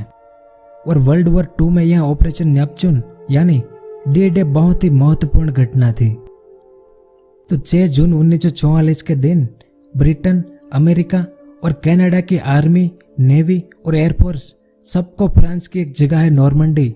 इस मैप में यहाँ पर है नॉर्मंडी। तो इस समुद्र के किनारे पर अलाइड आर्मी को उतारा गया। यह उस समय की ओरिजिनल ऐतिहासिक तस्वीर है डी डे लैंडिंग की। और यह फ्रांस में नॉर्मंडी का समुद्र किनारा है, इसलिए इसे नॉर्मंडी लैंडिंग भी कहते हैं। इस मैप को देखें। यह है वो जगह जिसे डी डे लैंडिंग कहते हैं। और ये सभी जहाज ब्रिटेन, कनाडा और अमेरिका से यहाँ पर आ रहे थे। इसमें टैंक है, आर्मी है, गाड़ियां है, जो सैनिक भर भर कर आ रही है। तो 6 जून 1944 के दिन ये अलाइड आर्मी यहाँ फ्रांस में उतरी और जर्मन के साथ युद्ध शुरू किया। कहाँ पर? इस अटलांटिक वॉल पर। और इस तरफ यूएसएसआर की आर्मी ने लगभग पूरे यूएसएसआर को हिटलर की आर्मी से आजाद करा लिया था। और 22 जून 1944 के दिन यूएसएसआर की आर्मी पोलैंड के सेंटर तक पहुंच गई। यानी यूएसएसआर की आर्मी हिटलर की आर्मी को पीछे धकेलते धकेलते यहां तक पहुंच गई थी। और यहां पर नॉर्मंडी लैंडिंग से अलाइड आर्मी ने 25 जुलाई 1944 तक में फ्रांस के पेरिस शहर को भी आजाद करा लिया हिटलर से। और 15 अगस्त तक अलाइड आर्मी इस राइनलैंड तक पहुंच गई। राइनलैंड वो जगह है जिसके बारे में हम शुरुआत में बात कर चुके हैं कि वर्साई की संधि के बाद यहां पर जर्मनी अपनी आर्मी नहीं रख सकता था, लेकिन हिटलर ने यहां पर अपनी आर्मी तैनात कर दी थी वर्ल्ड वॉर 2 की शुरुआत से पहले। तो इसी के साथ पूरा फ्रांस अब हिटलर से आजाद हो गया था। और इस फ्रांस की जो आर्मी हिटलर के कब्जे में थी, वो आर्मी भी अब आजाद हो गई। और ये फ्रांस की आर्मी अब अलाइड आर्मी के साथ ज्वाइन हो गई। इससे अलाइड आर्मी और मजबूत हो गई। और सितंबर 1944 तक में फ्रांस के बाद अलाइड आर्मी ने हिटलर के कब्जे से इस बेल्जियम को और नीदरलैंड का कुछ भाग भी आजाद करा लिया। यानी अलाइड आर्मी अब जर्मनी की बॉर्डर तक पहुंच गई थी, वर्ल्ड वॉर 2 से पहले जो मुख्य जर्मनी था उसकी बॉर्डर तक। और इस तरफ से यूएसएसआर की आर्मी पोलैंड तक पहुंच गई थी। फिर यहां से यूएसएसआर की आर्मी के सामने 8 सितंबर 1944 के दिन पहले इस रोमानिया फिर बल्गेरिया, इन दोनों ने आत्मसमर्पण कर दिया। ये दोनों हिटलर की तरफ से यानी एक्सिस आर्मी की तरफ से थे। इसके तुरंत बाद ग्रीस, अल्बानिया और युगोस्लाविया का यह भाग भी यूएसएसआर ने आजाद करा लिया हिटलर से। फिर इसके बाद इस हंगरी देश के लोगों ने एरो क्रॉस नाम का आंदोलन किया, जिसमें इनके लोगों ने हंगेरियन सरकार से मांग रखी कि आप जर्मनी यानी हिटलर का साथ छोड़ दे और यूएसएसआर के सामने आत्मसमर्पण कर दे। इस कारण 12 सितंबर के दिन हंगरी भी आजाद हो गया हिटलर से। यानी अब हर तरफ से हिटलर का यह विशाल साम्राज्य चिकुड़ता जा रहा था। इस कारण हिटलर ने आखिरी कोशिश की इस बेल्जियम की बॉर्डर की तरफ से।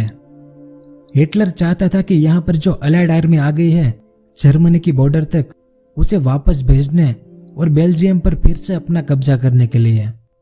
इसे बैटल ऑफ बल्गे कहते हैं, जो यहाँ पर हुई थी। लेकिन 1 जनवरी 1945 के दिन हिटलर की आर्मी यहाँ से पीछे लौट गई। यानी हिटलर की यह आखिरी कोशिश भी नाकाम रही और यहाँ से अलाइड आर्मी जर्मनी के अंदर आ गई। इस तरफ से यूएसएसआर की आर्मी भी अब जर्मनी की राजधानी बर्लिन को जीतने के लिए निकल पड़ी और इन दोनों ने मिलकर जर्मनी को पूरी तरह से तहस महस कर दिया और कुछ ही महीनों में ये दोनों जर्मनी के मुख्य शहर बर्लिन में घुस गए। इस इमेज को देखें, ये यूएसएसआर का एक सैनिक है जो जर्मनी की राजधानी बर्लिन शहर की किसी बिल्डिंग पर यूएसएसआर का झंडा लगा रहा है। यह दिन था 29 अप्रैल 1945 का, यानी लगभग जर्मनी अब हारने की कगार पर था। और इसके अगले ही दिन यानी 30 अप्रैल 1945 के दिन हिटलर ने आत्महत्या कर ली, खुद को गोली मारकर। इसके बाद 7 मई 1945 के दिन जर्मनी ने अलाइड आर्मी के सामने आत्मसमर्पण किया और 9 मई 1945 के दिन जर्मनी ने यूएसएसआर के सामने भी आत्मसमर्पण कर दिया। इसे वी डे कहते हैं, यानी विक्ट्री इन यूरोप डे। तो इस तरह से यूरोप में युद्ध समाप्त हुआ, लेकिन पैसिफिक महासागर में अभी भी युद्ध शुरू था। पर्ल हार्बर के हमले के बाद अमेरिका इस युद्ध में कूदा और वो धीरे धीरे पैसिफिक के इन सभी देशों और आइलैंड को जापान से आजाद करा रहा था। तो 1945 के मई महीने में जर्मनी हार गया। उसी महीने में अमेरिका ने जापान के ओकिनावा आइलैंड को जापान से आजाद करा लिया और यह आइलैंड जापान की मुख्य भूमि से बाहर अकेला आइलैंड बचा था जिस पर जापान का अभी भी कब्जा था। लेकिन यह भी अमेरिका ने आजाद करा लिया, यानी जापान के पास अपनी जो खुद की मुख्य भूमि थी वही बची थी, ये वाली। बाकी ये सभी देश और आइलैंड 1945 तक अमेरिका ने आजाद करा लिए थे। अब जैसे फ्रांस के नॉर्मंडी समुद्र के किनारे डी डे लैंडिंग हुई थी, वैसा ही जापान के साथ अमेरिका कर सकता था। लेकिन इसमें बहुत ज्यादा सैनिक और लोग मारे जाते हैं और ऊपर से अमेरिका ने सफलतापूर्वक दुनिया का पहला परमाणु परीक्षण कर लिया था, यानी न्यूक्लियर बॉम्ब का। इस कारण अमेरिका ने जापान के हिरोशिमा शहर को चुना और 6 अगस्त 1945 के दिन दुनिया का पहला परमाणु बॉम्ब हिरोशिमा शहर पर गिराया अमेरिका ने, जिसमें एक झटके में 1 लाख लोग मारे गए। वैसे जापान का सबसे बड़ा शहर टोक्यो था, लेकिन वो बमबारी से ऑलरेडी तबाह हो चुका था। इस कारण अमेरिका ने उसका इंडस्ट्रियल शहर हिरोशिमा पर बम गिराया और इसके 2 दिन बाद यानी 9 अगस्त को अमेरिका ने नागासाकी शहर पर दूसरा परमाणु बम गिराया, जिसमें एक साथ 80,000 लोग मारे गए। इस तबाही को देखकर जापान टूट गया और 15 अगस्त के दिन जापान ने आत्मसमर्पण कर दिया और इसी के साथ वर्ल्ड वॉर 2 भी खत्म हो गया। और इस परमाणु बम के रेडिएशन के कारण कई बीमारियां फैली जापान में, जिसमें भी कई लोग धीरे धीरे मरते गए।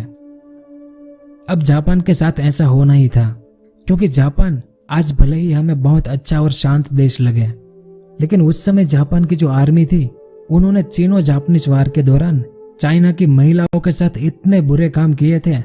जैसे भारत में निर्भया का कांड हुआ था, वैसे ही चाइना की हजारों औरतों के साथ जापान के सैनिकों ने ऐसा किया था, जिसे इतिहास में नानकिन मसाकर के नाम से जाना जाता है। इस पर मैं एक अलग से वीडियो बनाने वाला हूँ, उसमें हम डिटेल्स में बात करेंगे इस बारे में। तो इस कारण जापान के साथ ऐसा होना ही था, इसलिए जापान ने 15 अगस्त को आत्मसमर्पण कर दिया और ऑफिशियली 2 सितंबर 1945 के दिन वर्ल्ड वॉर 2 यानी दूसरे विश्व युद्ध का अंत हुआ। अब बात करते हैं कि इस पूरे दूसरे विश्व युद्ध में टोटल कितने लोग मारे गए। तो इसका एकदम सही जवाब आपको कहीं पर भी नहीं मिलेगा और ना ही इसका सही जवाब किसी के पास होगा। गूगल पर भी आपको अलग अलग नंबर मिलेंगे, लेकिन based on Wikipedia website world war 2 के दौरान यूएसएसआर के 2 करोड़ से लेकर 2 करोड़ 70 लाख लोग मारे गए थे। सबसे ज्यादा यूएसएसआर के थे। उनकी आबादी के करीब 15% लोग इस युद्ध में मारे गए थे। इसमें उनकी आर्मी और उनकी आम जनता दोनों को मिलाकर बता रहा हूं। उसके बाद चाइना के 1 करोड़ 50 लाख से लेकर 2 करोड़ लोग मारे गए थे।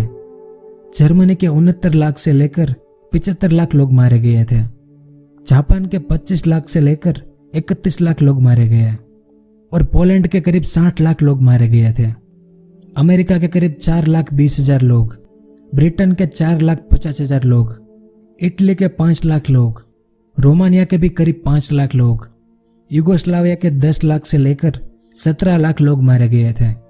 फ्रांस के करीब 6 लाख लोग, हंगरी के करीब 5 लाख से लेकर 9 लाख लोग, फिनलैंड के करीब 1 लाख लोग, फिलीपींस के करीब 5,50,000 लोग, ग्रीस के करीब 5 लाख से 8 लाख लोग, कनाडा के 43,000, ऑस्ट्रेलिया के 40,000, चेकोस्लोवाकिया के 3,50,000 लोग, इंडोनेशिया के 3 लाख से लेकर 4 लाख लोग, नीदरलैंड के 2 लाख लोग, लातविया के 2,50,000 लोग, लिथुआनिया के 3,70,000 लोग, इस्टोनिया के 83,000 लोग, अल्बानिया के 30,000, बल्गेरिया के 22,000, बेल्जियम के 28,000, इथोपिया के 1 लाख लोग, बर्मा के करीब 2.5 लाख लोग, इंडो चाइना यानी आज का जो वियतनाम है उसके 10 लाख से लेकर 22 लाख लोग मारे गए थे, कोरिया के 5 लाख लोग, ब्रिटिश मलाया यानी मलेशिया के 1 लाख लोग, और जिन देशों के 1 लाख से कम लोग मारे गए थे वैसे भी कई देश हैं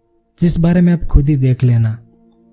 और बदकिस्मती से इस दूसरे विश्व युद्ध के कारण हमारे भारत में एक ऐसी घटना हुई थी जैसी घटना भारत के इतिहास में पहले कभी नहीं हुई थी, जिस बारे में हम आगे बात करेंगे। तो इस पूरे दूसरे विश्व युद्ध में टोटल सैनिक और आम जनता सभी को मिलाकर 7 करोड़ से लेकर 8 करोड़ 50 लाख लोग मारे गए थे, जिसमें 2 करोड़ से लेकर 2.5 करोड़ सैनिक थे और 4 करोड़ से लेकर 5 करोड़ आम लोग थे यानी सिविलियन। और मैं फिर से आपको याद दिला दूं कि यह नंबर इधर उधर हो सकते हैं।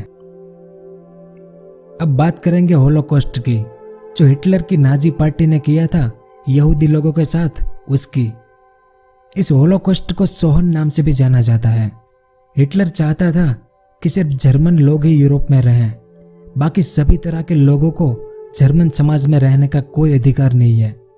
तो हिटलर की नज़र में ऐसे जो समाज थे जिसमें मुख्य थे ज्यूस यानी यहूदी लोग। तो 1941 की शुरुआत तक हिटलर ने लगभग पूरे यूरोप पर कब्जा कर लिया था। इसके बाद यूरोप में ऐसे सभी लोगों को जिनको हिटलर नहीं चाहता था कि ये लोग हमारे समाज में रहें, उन्हें मारने के लिए जो प्लान बनाया गया उसे होलोकॉस्ट कहते हैं। तो इन निर्दोष लोगों को नाजी आर्मी पहले लेबर कैंप में ले जाकर उनसे रात दिन काम करवाती थी। उन्हें खाने को कुछ नहीं दिया जाता था क्योंकि नाजी चाहते थे कि ये लोग काम करते करते भूखे ही मर जाए। ये ओरिजिनल इमेज है उस समय की। इसमें आप देख सकते हैं इन लोगों की हालत। इन लोगों को स्टार ऑफ डेविड का सिंबल पहनना पड़ता था ताकि इनकी पहचान हो सके कि ये लोग जर्मन नहीं है। इस इमेज में ये नाजी सैनिक है और ये यहूदी लोग हैं जिनके कपड़े पर स्टार ऑफ डेविड का निशान है। पूरे यूरोप से ऐसे लोगों को ढूंढ ढूंढ कर ट्रेन में बहला फुसला कर भर दिया जाता था और लेबर कैंप में डाल दिया जाता था। अगर लेबर कैंप में ये काम करते करते ना मरे तो इन्हें गैस चैम्बर में ले जाकर मार दिया जाता था, जहरीले गैस का इस्तेमाल करके, जिसे कॉन्सेंट्रेशन कैंप कहते हैं। इस मैप को देखें, इसमें जो रेड कलर के निशान हैं वो सभी जगह पर कॉन्सेंट्रेशन कैंप बनाए गए थे। इन सभी कैंप में हर रोज हजारों लोगों को मार दिया जाता था जो हिटलर की नजर में निचले समाज के लोग थे। दूसरे देशों के सैनिकों को भी इसमें मार दिया जाता था। अब इस इमेज को देखें, यहूदी लोगों को गैस चैम्बर के बाहर अपने जूते चप्पल निकाल कर जाना होता था। ये सिर्फ एक दिन के जूते की इमेज है, वो भी एक ही चैम्बर के। इस इमेज में आप देख सकते हैं गैस चैम्बर में मरने वाले लोगों की लाशें हैं ये। तो इस तरह से नाजी आर्मी ने टोटल 1 करोड़ 10 लाख से लेकर 1,20,00,000 लोगों को मार दिया था, जिसमें 60 लाख के करीब यहूदी लोग थे और बाकी निचले समाजों के लोगों के साथ मानसिक रूप से बीमार लोग, अपाहिज लोग, समलैंगिक लोग, इन सबको मौत के घाट उतार दिया गया। कहते हैं कि विश्व युद्ध के पहले यहूदी लोगों की जो आबादी थी उनमें से 2/3 आबादी को हिटलर ने मार दिया था। इस इमेज को देखें, जब वर्ल्ड वॉर 2 खत्म हुआ तब हिटलर के होलोकॉस्ट से आजाद हुए ऑस्ट्रिया के लोग हैं ये। तो इस होलोकॉस्ट को द फाइनल सॉल्यूशन भी कहते हैं, यानी इन लोगों के साथ ऐसा ही होना चाहिए, बुरे से बुरा, ऐसा हिटलर का मानना था। अब बात करते हैं कि वर्ल्ड वॉर 2 में हमारे भारत का क्या योगदान था। जैसा कि आपको पता है कि वर्ल्ड वॉर 2 के समय भारत अंग्रेजों के अधीन था और तब भारत में अंग्रेजों के खिलाफ भारत छोड़ो आंदोलन शुरू था। इसलिए भारत के लोगों ने ब्रिटिश सरकार को युद्ध में मदद करने से मना कर दिया था कि यह युद्ध आपका है, हमारा इससे कुछ भी लेना देना नहीं है। लेकिन भारत के जो प्रिंसली स्टेट थे उनके राजाओं ने ब्रिटिश सरकार की मदद की, आर्थिक और सैन्य रूप दोनों से। इसमें भारत के करीब 25 लाख सैनिक उनकी मदद के लिए गए थे।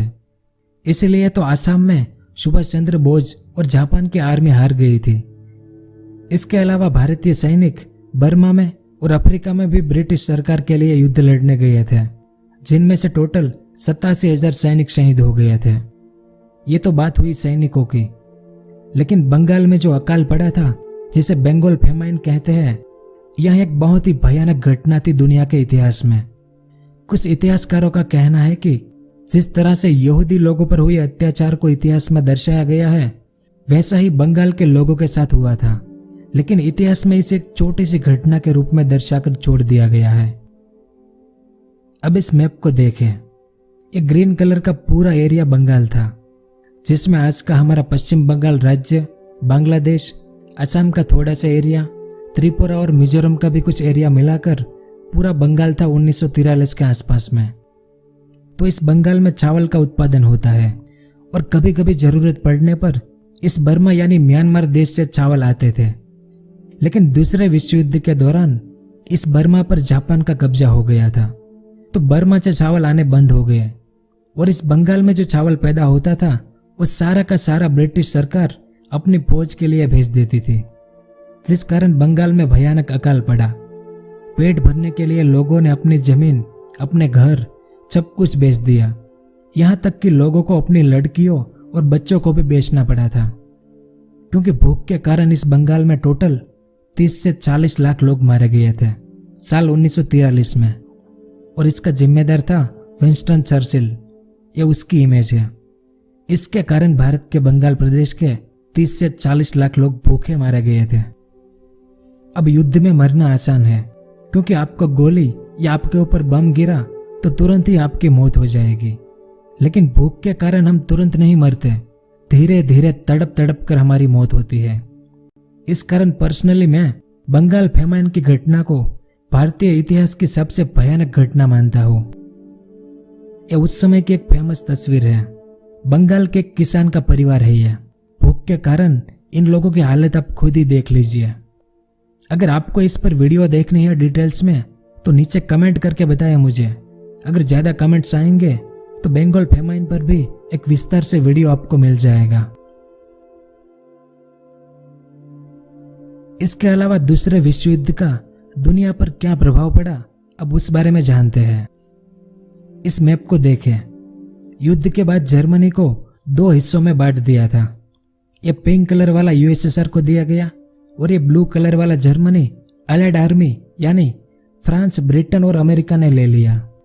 जर्मनी का मुख्य शहर बर्लिन को भी आधा आधा बांट दिया गया। इसलिए तो बर्लिन की दीवार बनाई गई थी, जो ईस्टर्न और वेस्टर्न जर्मनी को अलग करती थी। इसके अलावा अमेरिका, फ्रांस और ब्रिटेन ने पहले विश्व युद्ध की तरह दूसरे विश्व युद्ध में जर्मनी पर किसी भी तरह का कोई सैंक्शन नहीं लगाया। जैसे वर्साई की संधि के तहत प्रथम विश्व युद्ध के बाद जर्मनी पर बहुत सारे सैंक्शन लगाए गए थे। इसी कारण जर्मनी ने वर्ल्ड वॉर 2 शुरू किया था। इसलिए इस बार जर्मनी पर कोई खास प्रतिबंध नहीं लगाया, ताकि भविष्य में फिर कभी ऐसा युद्ध ना हो। अब वर्ल्ड वॉर 2 के बाद अमेरिका और यूएसएसआर दोनों सुपर पावर बन गए थे, यानी बनने की राह पर चल पड़े थे। इससे पहले ब्रिटेन सुपर पावर था क्योंकि आधी दुनिया पर उनका कब्जा था। लेकिन वर्ल्ड वॉर 2 में ब्रिटेन का बहुत ज्यादा आर्थिक नुकसान हुआ, उनकी अर्थव्यवस्था टूट गई थी। इसलिए वर्ल्ड वॉर 2 के बाद यूएसएसआर और अमेरिका दोनों सुपर पावर बनने की होड़ में लगे थे। इसलिए तो 1945 से इन दोनों के बीच कोल्ड वॉर यानी शीत युद्ध शुरू हो गया था, जो 1991 तक चला था। अब युद्ध के पहले मैंने आपको बताया था कि वर्साई की संधि के कारण कई जर्मन लोग जर्मनी के बाहर हो गए थे, कुछ ऑस्ट्रिया में तो कुछ पोलैंड में, यानी अपने ही लोग अपने देश से बाहर थे। यह भी एक कारण था विश्व युद्ध शुरू होने का। इसलिए वर्ल्ड वॉर 2 के बाद स्टालिन एक पॉलिसी लेकर आया कि जो लोग जिस देश के हैं वो वापस अपने देश में चले जाए। जर्मन लोगों को जर्मनी में भेज दो, पोलैंड के लोगों को पोलैंड में भेज दो। और यूएसएसआर तो 15 देशों को मिलकर बना था, इसलिए सबसे ज्यादा विस्थापित यूएसएसआर के लोगों को होना पड़ा था। ऐसा करने का कारण एक ही था कि भविष्य में कोई अपने लोगों के लिए इतना बड़ा युद्ध ना करे जैसा हिटलर ने किया था। तो ऐसा ना हो, इसलिए जोसेफ स्टालिन यह पॉलिसी लेकर आया था। अगर यूएसएसआर के बारे में आपको विस्तार से जानना है तो इस पर भी मैंने ये वीडियो बनाया हुआ है, आप चाहे तो इसे देख सकते हैं। तो वर्ल्ड वॉर 2 से पहले फ्रांस और ब्रिटेन दोनों सबसे बड़ी ताकत थी, लेकिन हिटलर ने इन दोनों देशों को कंगाल कर दिया। इसलिए दुनिया भर में जो इनकी कॉलोनीज थी वो सब आजाद होने लगी, क्योंकि अब ब्रिटेन और फ्रांस के पास वो ताकत नहीं थी कि वो पहले की तरह इन देशों पर शासन करें। इसलिए साल 1945 से लेकर 1950 के बीच में लगभग दुनिया के ज्यादातर देश जो इनके गुलाम थे वो आजाद हो गए, जिसमें हमारा भारत भी शामिल था। वर्ल्ड वॉर 2 में लगभग पूरे यूरोप में बमबारी और लड़ाइयाँ इतनी ज्यादा हुई कि इससे बहुत कुछ तबाह हो गया। क्योंकि शुरुआत में हमने बात की थी कि कारखानों और फैक्ट्रियों पर भी बमबारी होती थी, इस कारण यूरोप का उत्पादन बहुत कम हो गया। और उस समय अमेरिका दुनिया का आधा उत्पादन अकेले करने लगा था, यानी पूरी दुनिया में जो उत्पादन होता था उसमें से आधा तो सिर्फ अमेरिका करता था। लेकिन वर्ल्ड वॉर 2 से पहले ऐसा नहीं था, पर वर्ल्ड वॉर 2 में फ्रांस, ब्रिटेन और जर्मनी तबाह हो गए। इस कारण अमेरिका आगे निकल गया इन सब से। अब जैसे प्रथम विश्व युद्ध के बाद लीग ऑफ नेशन की स्थापना हुई थी ताकि आगे ऐसा युद्ध ना हो, पर फिर भी वर्ल्ड वॉर 2 हुआ, यानी लीग ऑफ नेशन फेल हो गया। इसलिए वर्ल्ड वॉर 2 के बाद यूनाइटेड नेशन ऑर्गेनाइजेशन यानी यूएनओ की स्थापना हुई ताकि वर्ल्ड वॉर 3 ना हो आगे। और इसके 75 साल बाद यानी आज तक यूएनओ ऐसा करने में सफल भी रहा है। अब इस मैप को देखें, यह है नॉर्थ कोरिया और यह है साउथ कोरिया। लेकिन वर्ल्ड वॉर 2 के समय यह पूरा कोरिया एक ही देश था। जब अमेरिका ने जापान पर परमाणु बम गिराए थे तब यूएसएसआर ने इस रेड कलर के कोरिया को यानी आधे कोरिया को कब्जा लिया था, और नीचे जो व्हाइट कलर में है साउथ कोरिया, उसे अमेरिका ने कब्जा लिया था। फिर बाद में 1950 में कोरिया में युद्ध हुआ, कोरियन वॉर, जिसके बाद दोनों देश अलग हो गए। यूएसएसआर वाला भाग आगे जाकर नॉर्थ कोरिया बना और अमेरिका वाला साउथ कोरिया बना। इस तरफ जापान हार गया था, इसलिए अमेरिका ने वर्ल्ड वॉर 2 के बाद करीब अगले 7 साल तक जापान पर कब्जा बनाए रखा था। फिर जापान को अमेरिका ने आजाद कर दिया, लेकिन जापान के कुछ आइलैंड पर अमेरिका का कब्जा आज भी कायम है। जैसे ये ओकिनावा आइलैंड है, इस पर आज भी अमेरिका का कब्जा है। और पैसिफिक महासागर में आज के दिन अमेरिका का सबसे बड़ा सैन्य अड्डा अगर कहीं है तो वो है ओकिनावा आइलैंड पर। यहीं से पूरे पैसिफिक महासागर पर अमेरिका अपना कंट्रोल रखता है। इस तरफ चाइना में वर्ल्ड वॉर 2 से पहले ही सिविल वॉर यानी गृह युद्ध शुरू था उनके नेशनलिस्ट और कम्युनिस्ट पार्टी के बीच, जो वर्ल्ड वॉर 2 के बाद फिर से शुरू हो गया, जिसमें कम्युनिस्ट पार्टी जीत गई 1949 में। इसके बाद कम्युनिस्ट पार्टी ने सभी नेशनलिस्ट पार्टी के लोगों को चाइना की मुख्य भूमि से खदेड़ दिया और उन्हें इस छोटे से आइलैंड ताइवान पर भेज दिया। तब से लेकर आज तक चाइना और ताइवान के बीच शांति समझौता नहीं हुआ है।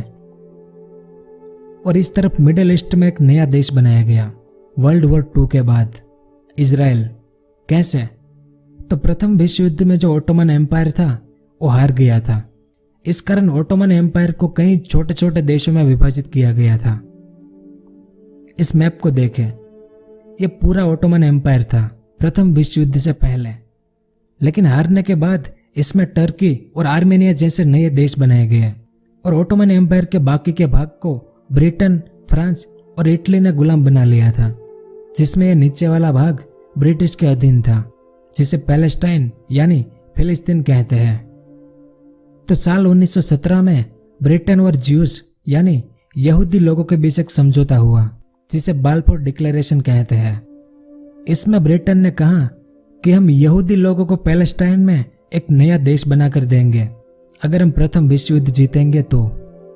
अब ब्रिटेन प्रथम विश्व युद्ध जीत भी गया, लेकिन ब्रिटेन ये बात हमेशा टालता जा रहा था। इस कारण वर्ल्ड वॉर 2 के बाद ब्रिटिश और यूएनओ के कहने पर यहाँ इजराइल देश बनाया गया, जो इन अरब देशों को मंजूर नहीं था, जिस कारण अरब देश और इजराइल के बीच कई बार युद्ध हुए। आज भी इजराइल और अरब देशों के बीच कई छोटे मोटे हमले होते रहते हैं। तो यह भी एक बड़ा कारण था वर्ल्ड वॉर 2 का। तो यह था वर्ल्ड वॉर 2 का पूरा इतिहास। मैंने सब कुछ बताने की कोशिश की है वैसे तो, फिर भी अगर कुछ बाकी रह गया हो तो माफी चाहूंगा। और आपको ये वीडियो कैसा लगा वो भी नीचे कमेंट करके जरूर बताएं मुझे। उम्मीद है कि आपको कुछ जानने को मिला होगा। अगर वीडियो पसंद आया हो तो लाइक और शेयर जरूर करें। पूरा वीडियो देखने के लिए आपका बहुत बहुत धन्यवाद।